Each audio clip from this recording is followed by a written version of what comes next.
Добре, ето започваме вече с същинската част на обучението по JavaScript към мастер-класа за софтуерна инженерия и програмистика в Варненски свободен университет. Съответно, миналия път се говорихме си за JavaScript, CSS и HTML. Да, с HTML структурираме, с CSS стилизираме и тук идва вече интересната част, защото с JavaScript ще вкарваме поведение. Тоест, когато някой кликне някъде, когато някой скролне, когато някой пипне дисплея. Общото интересните неща. Сега въпросът е защо съм сложил това jQuery, след като го нямаше в програмата, защо е нужно да го учим и него. Ами общото, на база на опита, който имам в момента и на база на общото всички проекти, които сме правили, мога да ви кажа, че 100% от последните проекти в последната ми година са писани на jQuery. Фреймворк е много лесен за използване и общото надгражда и улеснява доста от нещата от JavaScript. Затова и сметнах направо да ви дам информация за jQuery Basics, а не само да ви говоря за чист JavaScript, защото чист JavaScript почти нито една фирма тук във Варна не пише. Може би само ако имате някакви строго специфични изисквания или строго специфични проекти, ще ви се наложи да пишете чист JavaScript. Ама във всички останали случаи закачате си jQuery и си пишете jQuery, защото е много по-лесно, много по-удобно и в много от случаите ще ви улесни живота с доста. Така, общото, ето и аджендата, т.е. какво ще си говорим днеска. Днеска, след това, което искам да ви обърна внимание, понеже получих така фидбек от миналото обучение, вижте тук, че доста от нещата са под формата на лайв демо, защото се оказа, че демото днес на много ви е харесало миналия път, поне по фидбек, който получих. Затова тази лекция реших така повече да ви показвам разни неща и по-малко да ви говоря теоретични работи. Съответно, ще започнем най-напред с възможностите на JavaScript, basics и синтаксиса на JavaScript, нали, като всеки един език, той има разни неща, които трябва така да се спазват. И веднага след това ви гмуркам в jQuery или фреймворка, един от най-добрия фреймворк, който е писан на JavaScript. Какви са му предимствата, защо е толкова популярен, въобще защо хората използват jQuery. И когато ги уточним тия работи, вече ще говорим за селекторите, методите, тук имаме първата ни демонстрация, евентите, както ви казах, когато някой кликне, когато някой дръпне дисплея, когато някой слайдне нещо. След това, разбира се, раздел Beyond Basics, както беше в HTML обучението, ще ви покажа някои advanced работи тук, които може да правите с JavaScript и jQuery. Има уникални работи, които могат да се правят, аз съм виждал просто невероятни неща специално с jQuery направени. И накрая полезни ресурси. Намерил съм един супер як вебсайт, който общо синтезира JavaScript Basics и jQuery Basics и ако отделите, да кажем, една седмица, аз съм сигурен, че ще ги научите всички тези работи. И последно, разбира се, време за въпроси, като отново може да ме прекъсвате, но ако имате някакви по-дълги въпроси, които породят дискусия, направо може да ги обсъдим накрая. Така. Съответно, нека започнем с въведителната част, встъпителната част с JavaScript. Той е също част от тези фронтенд технологии. Ако мога да го сравня с PHP нещата, които учихте, PHP отново казвам, бекенд технология, с него пишете базата данни, пращате мейли, правите такива интересни работи. Само че фронтенд езиците, те са езици, които пристигат при клиента. Той даунлоудва целия сайт и той пристига при него. Здрасти. Така, съответно, спада към фронтенд технологиите и това, което е добре да запомните за него, че е изключително улекотена версия на програмните езици и доста лесно се и асимилира и да работи с него. Колко от вас имат някакъв опит с други програмни езици? C, C++, C#, Java? Добре, супер. Ами повечето от вас. Това е добре, защото общо доста от нещата тук ще видите, че са подобни. Аз не съм обърнал някакво особено внимание върху тях, просто са някакви general неща. По-скоро искам да ви покажа интересната част на JavaScript и интересната част на общо jQuery. Това, че са фронтенд ориентирани, не означава, че не са толкова мощни колкото PHP. Общо с JavaScript и jQuery, наистина много луди неща съм виждал да се правят. Има Node.js, който е общо сървърната част на JavaScript, има доста специфични работи, обаче нека да се гмурнем в презентацията, пък ще видим докъде ще ни стигне времето да ви разкажа. Така, ето какво общо са способностите на JavaScript. С него може да си правим валидация на форми. Да кажем, че някаква форма, ако някой веде грешен имейл, може да проверим с JavaScript, нали, по някакъв патърн или някакъв регулярен израз, дали този имейл е във валиден формат. Да му хвърлим грешка, нали? Това е валиден имейл, въведи валиден имейл. Можете да откликвате на екшени, които е задал юзера. Клик, mouse out, когато мишката е върху картинка, когато мишката излезе от картинка и така нататък.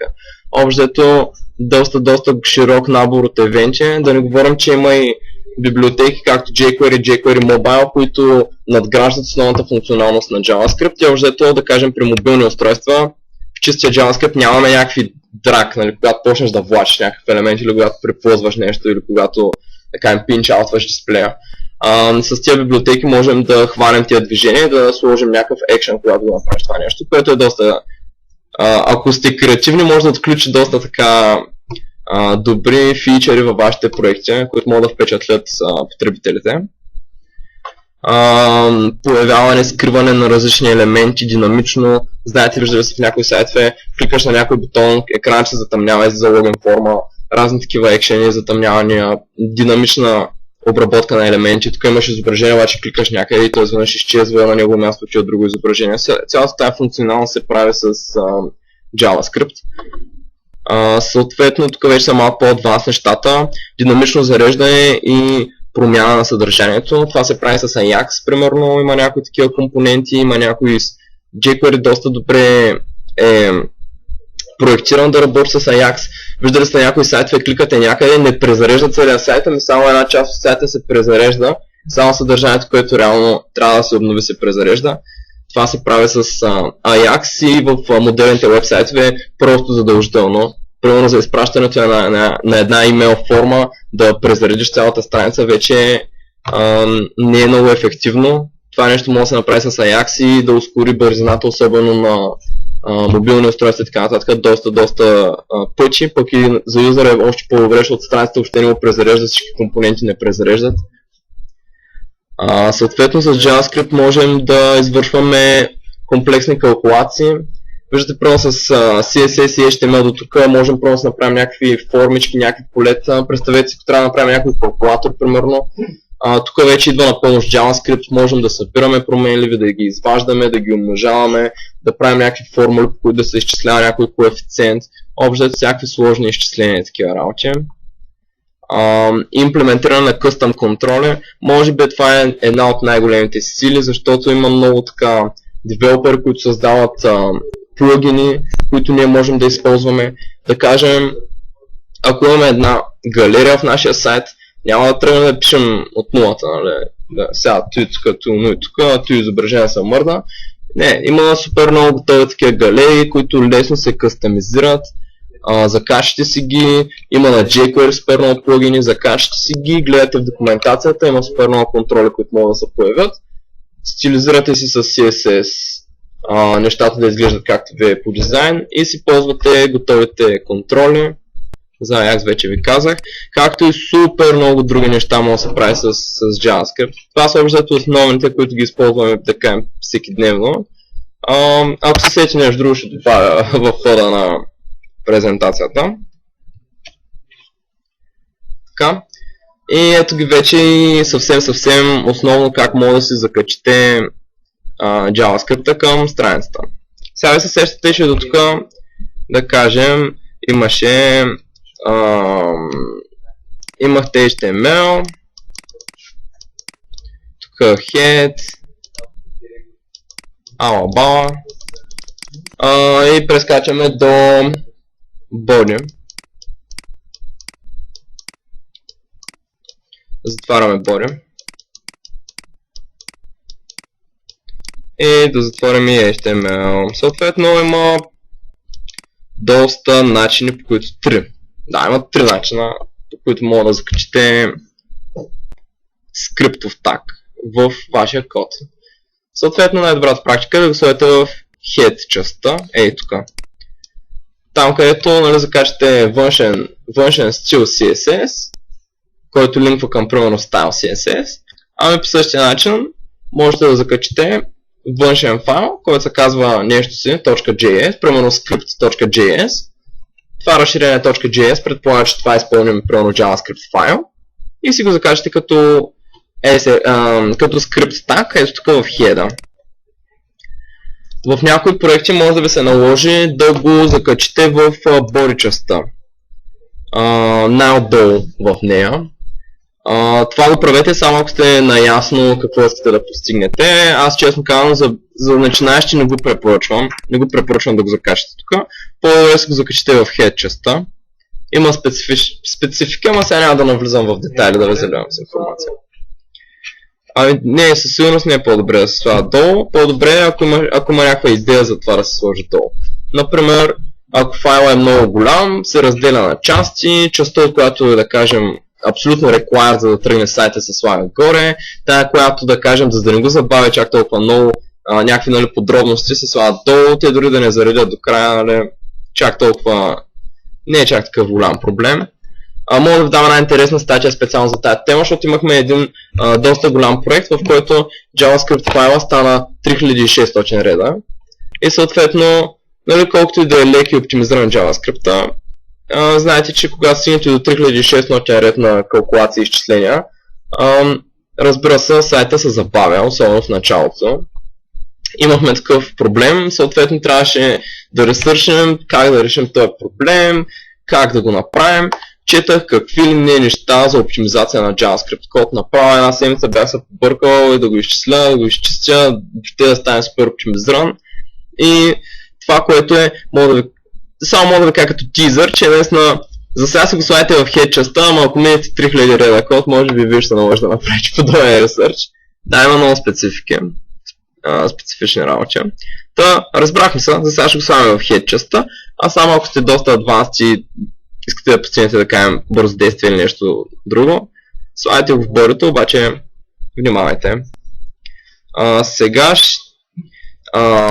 скрипт тага, когато го слагате, общо винаги е празен. Слагате така скрипт src е source, който води до, да кажем, нещо си s.js, това не е нашето файлче. И абсолютно винаги го слагайте празен. Ако искате да напишете inline скрипт, т.е. в header, директно напишете скрипт, може да оформите между два тага отваряш и затваряш скрипт, само че без src, вече без е това нещо. Само отваряш и затваряш tab скрипт и тук си пишете самия скрипт. Но ако имате външен файл, абсолютно нищо не мога да пишете, тук нищо няма да се изпълни, ще гръмне грешка. Съответно, един от начините също е така да го направите inline. Това се казва inline JavaScript. Виждате, имам някакво изображение и това изображение, когато юзера го наклика, дали имаме onClick, изкарва съобщение alert clicked. Изкарва съобщение, че е кликнато. Така inline да ги напишете нещата не е много добра практика.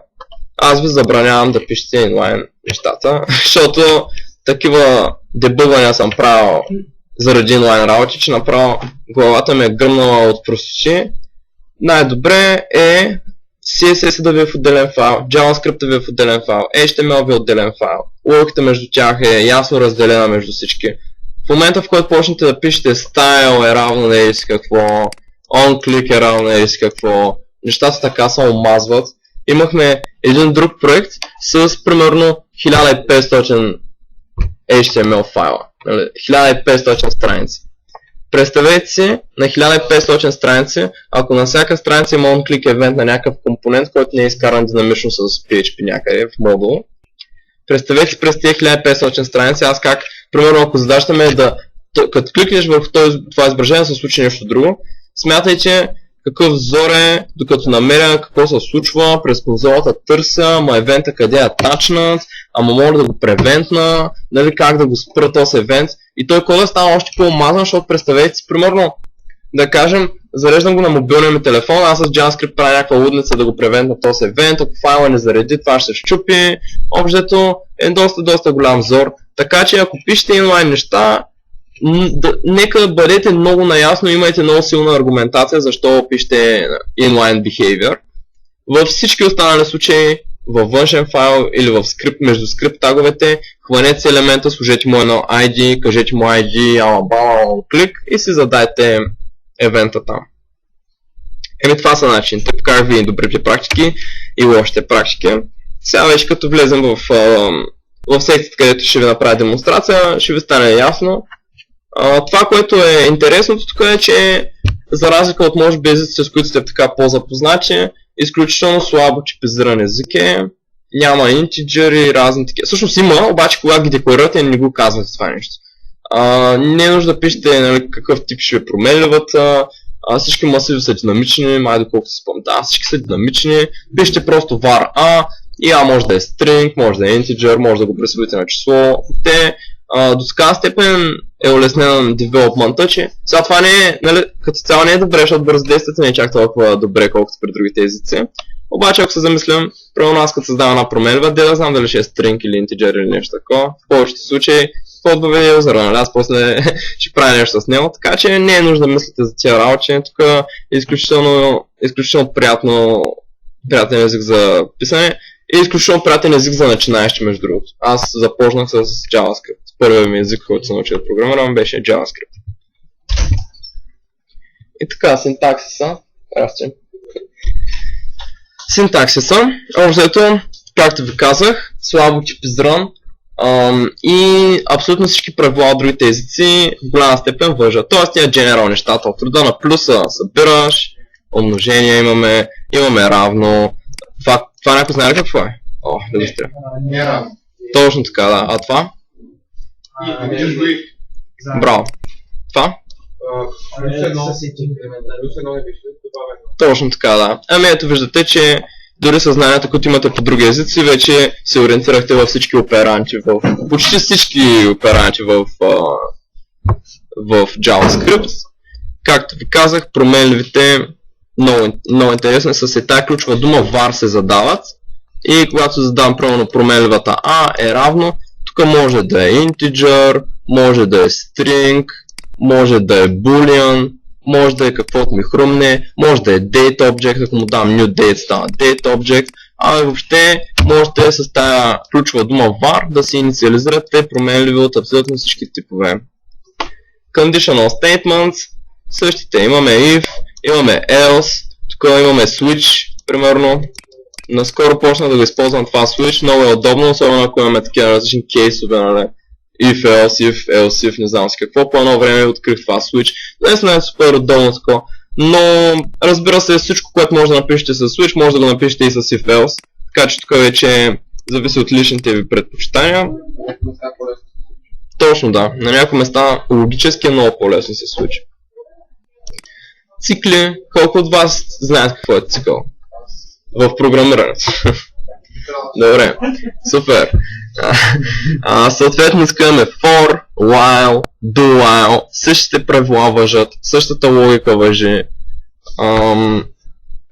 Ами да, for, while, do while, аз за 5 години не ми се е налагал да използвам нещо различно от for или while, така че предполагам да вас няма да ви се наложи, особено ако не е нещо строго специфично. Съответно, масиви, както ви казах в JavaScript, всички масиви са динамични, няма нужда да оказвате колко елемента са, когато го създадете така. Всъщност не знам, може и да има някакъв начин да сложите някой, който да не е динамичен, ама абсолютно всички има една опция push, зареждате си масива, цъкате му array.push, мисля, че беше push, и съответно пълните си стойности, дали един масив ще има една стойност или 1000, няма проблем, JavaScript се грижи за това масива да си съхранява тези стойности. Имаме тия стандартните масиви, асоциативни масиви, функции, методи и така нататък. Имаме дори обектно ориентиран JavaScript, който е така... Той като цяло JavaScript не е писан за да бъде обектно ориентиран, Има различни трикове, с които могат да докарате обектно ориентирана функционалност в JavaScript. Това вече е за малко по-напреднале. Така че за сега не се замислете много върху това, но ако тръгнете да правите вече по-сложни проекти, може да кажем да ви се наложи да ползвате обектно ориентиран JavaScript, колкото и странно да звучи това. И нека вече да преминем към jQuery. Сега всички тези неща, които ги казах, те пораждат много въпроси, обаче и много неща, с които мога да направим с jQuery. Но това, което трябва да запомните тук е, че за съжаление JavaScript не върви еднакво под всички браузъри, което в един момент се оказва голям зор. Някои неща, които ги напишете на JavaScript, може да вървят на Chrome, но на Internet Explorer може да гърмят. Има няколко различни подреждания на кода като цяло, различни методи, които не работят, различни функции вградени, които в старите версии на Internet Explorer не работят. И в един момент се оказваме, освен че HTML и CSS ни правят разлики в браузърите, и JavaScript не прави разлика в браузърите. И честно казвам, докато HTML и CSS визуално може да видите за какво става въпрос, дебъгването на JavaScript вече някой път се е оказвал такъв зор за мен. Примерно имах една такава задача, един динамичен селект имаме, в който са пълнят стойности на летища и аз трябва да направя функционал с JavaScript, която да изцикля летищата от друг сайт, да ги пъха в този селект и юзера, когато влезе в сайта, кликне на селекта, да му изкара всички летища, само че това да става динамично, да не са хардкодначи. Съответно написах функционалността, написах метода, който пълни там селекта с стойности и така нататък. И получавам бъг, че примерно той нещо след 6 месеца получавам бъг, че не работил по TE8. Отварям, наистина не работи. От всички други браузъри работи, само по TE8 не работи. И примерно трябваше ми час и половина за бъгване, за да установя, че той, което съм почти сигурен, че трябва да работи, точно там е проблема, защото, нали, видите ли, когато си в Internet Explorer искаш да пълниш динамични стойности в Select, трябва да го правиш някакъв там измислен метод, не мога да го направиш примерно с inner.html, защото inner.html няма как да сработи с Select. Супер странно. Така че на фона на тия работи и както ви казах, нали, с JavaScript, всичките тия минуси, обжето, са изчистени в jQuery. jQuery е фреймворк, който е написан изцяло на JavaScript и обжето е една голяма функция, която приема параметри. И каква му е идеята? Ами да направи всичко максимално лесно, максимално упростено. Ето това е слогана на jQuery. Write less, do more. Съответно, абсолютно всичките селектори, примерно в JavaScript, ако искам да хвана някаква променлива по ID, трябва да напиша document.getElementById и да дам ID-то на променливата. В jQuery нещата са направени доста по-интуитивно и също така, ако знаете селекторите в CSS, много лесно може да се ориентирате, защото всички селектори в jQuery са на базата на селекторите в CSS.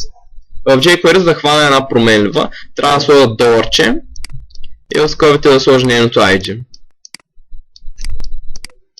Ето това е, така се фаща променлива. Yes. Да, yes, о, браво. Значи внимаваш. Това беше тест. Така, съответно, в jQuery, както ви казах, ето това е селектора, който го извиква. И съответно вътре, ето тук, в тая част, можете да пишете всички правила, които знаете в CSS. Съответно, ето JS извиква ID. С точка какво мога да извикам? Точно така. Имам някакъв елемент, който има клас нещо си, за да го фана с jQuery, ето тук трябва да сложа точица.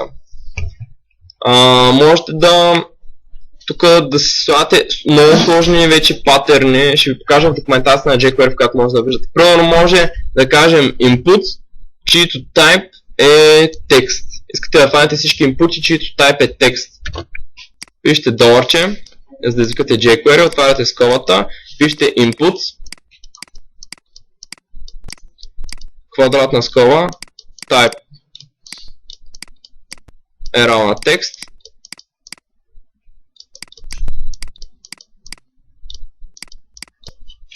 и фащаме всички инпути, чието type е текст. Как се прави в CSS по същия начин.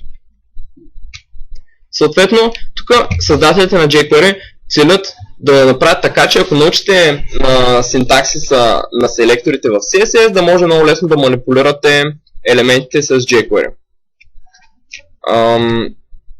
Вече в демонстрацията може би ще ви стане още по-ясно какви са предимствата и защо още дето огромна практика да се използва jQuery в повечето проекти. Аз пак ви казвам, че това е може би най-добрата библиотека. Хубавото е, че не само че е безплатна, ами че е с отворен код също. Така че във всеки един момент може да влезете да видите как са написали функцията хората, които разработват jQuery. Cross-browser съпорта е изключително страхотен фичър. Само заради това се струва да я закачите. Когато в jQuery напишете .html, за да пълните някакъв div с HTML, това ви гарантира, че ще работи на всички версии на поддържаните браузъри. От тия 7, 8, 9 нагоре няма никакъв проблем. Въобще не се замислите, когато използвате методите. Съответно, както казах, улеснява клиент-сайт скриптинга. Знаете CSS, ами вече знаете и всички селектори, или повечето селектори в jQuery, с които могат да си хванете елементче. И синтаксът общо наистина е доста по-лесен от JavaScript. Примерно неща като хвани ми третия параграф, който почва с буквата А и отсвети шестата буква в зелено. Колкото е абсурдно да ви се струва, има клиенти, които искат някакви такива неща. И тук напълно се притича jQuery, защото има някои селектори, които са супер advanced вече, с които може да правите наистина магии. Стига да може да си го представите в главата как ще изглежда, може да го направите на jQuery. Така. Съответно, колко от вас са чували за Document Object Model? Да. Общо манипулацията на Document Object Model е лесна. Document Object Model просто с всичките тагове, всичките елементи, в които са в един вебсайт. А манипулацията общо означава, примерно, както казах аз, да изкараме нещо от този Document Object Model, примерно някой параграф, да го кастомизираме по някакъв начин, да го върнем обратно в Document Object Model или директно да планем промените там. Или да променяме динамично вече нещата. Да кажем, правим си 40 параграфа, но когато пуснем страницата, решаваме, че 38 няма не трябва. И това е манипулация директна на Object Model, защото в началото има 40, ние манипулираме, махаме примерно един, става 39. Най-общо казано, това така мога да се обясни този модел. Съответно, да, другото интересно нещо. Може да създавате различни анимации. Сега вярвам е, че с JavaScript може, обаче с jQuery имате готови контроли, примерно някакви fade-in, fade-out ефекти, скривания на елементи. Много по-лесно се правят с jQuery. С JavaScript трябва да напишете редове код само заради някакви функционалности, които са, да кажем, ясни и заучени. С jQuery не е така, там имате готови методи за повечето работи и доста добре се справя jQuery в изпълняването на такива анимации. Евенти. Както ви казах, различните там touch, мъч, евенти, освен тях, много важно нещо. Динамично създаване на евенти. Това нещо, имах един проект, в който точно така имаме база данни и през базата изцикляме клиенти и ги подреждаме в един списък на клиенти. Обаче първо юзера може да добавя още клиенти, нали? Списъка може да се удължи динамично. И съответно трябваше да направи така, че когато кликнеш на някой клиент от списъка, той да му визуализира детайлите в дясната част. Съответно, трябва да ви кажа, че специално е за това нещо динамично създаване на евенти е много голяма лудница в чистия JavaScript. Тоест, имате 20 параграфа и казвате, когато кликнеш на параграфа трябва да стане зелен. Пускате го бачка. Обаче, когато имате 20 параграфа, да кажем вкарате някаква функционалност, която динамично добавя още параграфи, без страница да е презаредила. Тук вече чистия JavaScript са дъни много централно, защото първите 20 бачкат, обаче 21, който съм въвел динамично. И това е много логично обяснение защо не става, но общо, използвайки jQuery, това нещо можете да си го спестите като проблем. Така че всяки такива странни проблеми, които са ви се случвали, може би jQuery може да ви помогне в тази ситуация. И съответно, разбира се, разработката на наистина много сложни системи, много сложни ефекти, много сложни плагини. Трябва да ви кажа, че 99% от плагините, които използваме всекидневно за галерии, за ефекти, за анимации, за различни такива библиотеки, 99% от тях са писани на jQuery. Също, примерно WordPress, той лежи на jQuery също. Една от най-разпространените CMS платформи е писана не на чист JavaScript, ами на jQuery. В смисъл поне клиент сайт, клиентската е част. Само има и много други примери за, нали, големи платформи, големи услуги, големи компании, големи вебсайтове, които използват jQuery. Затова и той общо успя да се наложи като номер едно фреймворк за писане на JavaScript. Така че, другото готино нещо е, че има супер готино open source community с всякакви гикове, които измислят всякакви луди неща и не се налага вие да мислите, само се налага да проучвате, да видите кой вече е измислил нещо и да си го имплементирате във вашите проекти. Така.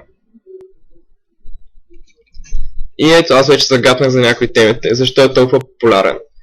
Лесно се учи, ако знаете CSS е окей.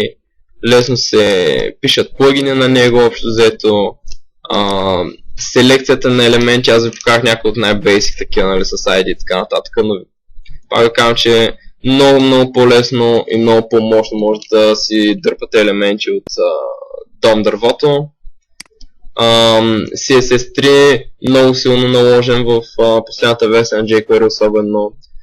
Това допълнително оптимизира някои ефекти на анимациите и на различните работи.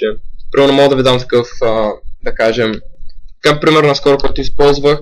Ако искате да фейдинете и фейдаутнете някой елемент, може да го направите с CSS. Има такова property. Все още се ползва с WebKit, мисля, че обаче работи много добре. Съответно, ако искате да направите такъв някакъв бавно изчезване на елемент, много по-бързо това ще стане с CSS. С JavaScript, ако може да се сети на Prima Vista, как може да скрием бавно елемент с JavaScript.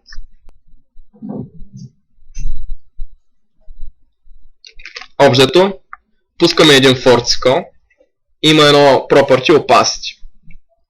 Той е от 0 до 1. И му казваме от 1 до 1000 да е forticle и да нараства с примерно една 1000 opacity. И той какво прави?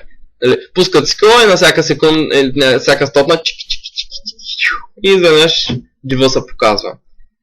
С jQuery, разбира се, е много по-добре, но защото не е толкова просто, колкото ви го обяснявам с jQuery, но с чист JavaScript, ако искате да покажете така плавно един елемент, точно така бихте го направили. С jQuery пишеш само shell, да пишеш колко милисекунди и готово. Точно така, да, но това, което е мощното е, че във функцията, която се отговаря за това в jQuery, тя не е толкова лесна, колкото нали аз казах как мога да го направя с JavaScript, ами тя примерно пуска проверка. Браузъра дали CSS3 комперва, ако е, ми използвай тогава CSS3, нали, фейнинго с CSS3, прави някакви магии. Често казвам, аз не съм гледал 100% чистия код какво прави, защото е доста голяма лудница. Но съм чел различни статии и различни материали и това е, че jQuery се стреми, ако това нещо браузърът ви е модерен, ще се стреми да го визуализира този ефект по възможно най-плавния начин спрямо браузъра, който го използва в момента. Което е голяма сила, особено ако искате поддръжка на по-старите браузъри. Лекичка е, мисля, че 32 килобайта беше последната версия, което е, да кажем, това е изображението, което е 32 килобайта. Така че не е чак толкова натоварваща, като големина, като тежест. И community support е много голям. Ако имате проблем с jQuery, пишете в Google Stack Overflow, 100% 5 човека са имали същия проблем преди вас, минимум. За сега, за 5 години не ми се случва ми се за 5 години 3 пъти да имам проблем, който не мога да реша или който не мога да... Не мога да реша. Има много проблеми, които не мога да реша, но за 5 години ми се е случвало 3 пъти да се натъкна на проблем, който само аз имам, примерно. А не вече 5 човека преди мене да са имали, да са публикували някаква тема в Stack Overflow и 10 човека да са им дали акъл. А как може да толкова тъп, те се прави, много е лесно. Така че... Вероятно е, че често пъти 80% от акълите не работят. Трябва да намериш кой работи. Точно, да. Има се трикове там, но прав си, да. Много голям процент от акълите не работят там. Но както и да е, комьюнити съпорта наистина е много стабилен и сериозен. Мога да го сравня с това. Примерно сега наскоро ми се наложи да правя да кажем функционалности на XJS, на Sencha, някои от нещата там. Примерно специално за XJS преди 3 години може би 100 човека в целия свят се занимаваха с него. Или 150. Съответно, тези 150 човека не са чак такова голямо комьюнити. Аз се натъквам на някой проблем и направо се изкърсвам, пиша на съпорта на Sencha, примерно пишем какво става хора, тук имам проблем, не съм сигурен дали бъга е в тях, дали бъга е в мене. Общо когато 150-200 човека в целия свят го разработват това нещо, е много сложно да има какъвто и да е съпорт между тях. Милиони програмисти използват jQuery, това наистина се усеща, особено когато имате проблем. Така че аз използвам jQuery и последните 99 проекта сме използвали винаги jQuery и силно препоръчвам и съветвам всеки от вас, особено начинаещ, да навлезе освен в JavaScript и в основите на jQuery. Така, сега аз загатнах за някои от селекторите, някои от методите и обжето за синтаксиса. Ще направя една кратка почивка, стана 10 часа. След което, първото демо, на което ще ви демонстрирам вече на практика, върху един реално работещ сайт в момента, който направих преди една седмица, как се случват нещата. Така че правим кратка почивка, след това демото и това е плана. Опа.